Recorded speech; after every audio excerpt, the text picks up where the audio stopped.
Share மார்க்கெட்டோட godfather, individual portfolio king Warren Buffett. Share மார்க்கெட்டை பத்தி தெரிஞ்சவங்க இவரை பத்தி தெரியாம இருக்க வாய்ப்பே இல்லை. ஏன்னா இவரு ஷேர் மார்க்கெட்ல பண்ண சம்பவம் அந்த மாதிரி.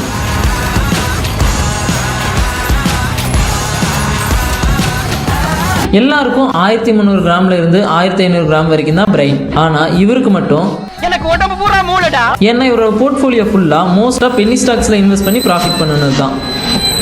அப்படி அவர் ஏர்ன் பண்ணது மட்டுமே 2025 வரைக்கும் 160 அமெரிக்கன் டாலர்ஸ். அவருக்கு ஈஸியா எல்லாம் இவ்வளோ ஏர்னிங்ஸும் கிடைக்கல. அதுக்காக அவர் கரெக்டா பிளான் பண்ணி ஸ்டாக்ஸ் சூஸ் பண்ணாரு அண்ட் அதை அனலைஸ் பண்ணி ஃபாலோ பண்ணாரு. அந்த பிளானை கரெக்டா எக்ஸிக்யூட்டிவ் பண்ணாரு. கடைசியா தான் அவருக்கு அந்த ப்ராஃபிட் அப்படிங்கிறது கிடைச்சது. ஸோ அது மாதிரி இந்தியாவில் நிறைய ப்ராஃபிட் க்ரோத் பென்னி ஸ்டாக்ஸ் பெஸ்டானது நிறையவே இருக்கு. ஸோ அதை பத்தி நீங்க தெரிஞ்சுக்கணும்னா மறக்காம என்னோட பேஜை ஃபாலோ பண்ணிட்டு கொஞ்சம் வெயிட் பண்ணுங்க. நெக்ஸ்ட் வீடியோல அந்த ஸ்டாக்ஸை பத்தி நானே உங்களுக்கு டீட்டெயிலா சொல்றேன்.